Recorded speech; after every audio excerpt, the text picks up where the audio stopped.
Madame Vergès, bonjour. Bonjour. Alors avec vous, on va revenir sur le référendum d'autodétermination en Nouvelle-Calédonie qui a été boudé par les indépendantistes. Déjà, tout d'abord, sur la participation, elle est en forte baisse, donc par rapport aux deux premiers scrutins. C'est pas vraiment une surprise, c'était attendu. Qu'est-ce que vous en retenez de tout ça?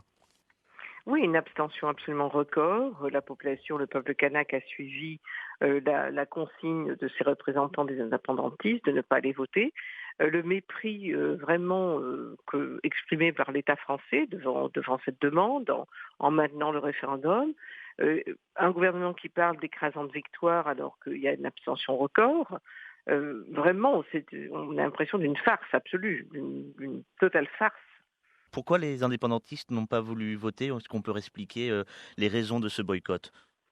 Oui, tout à fait. Alors d'une part, parce que, heu, il y a eu le covid et il y a eu énormément de morts dans la communauté kanak et les Kanaks, ont besoin de toute une série de rituels et de coutumes, ce qu'ils appellent la coutume pour, évidemment enterrer leurs morts, les honorer et ils demandaient le report.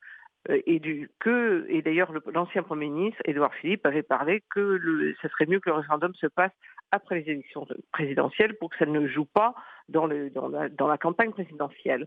L'actuel gouvernement a absolument refusé et a imposé le maintien de cette date dans un total mépris.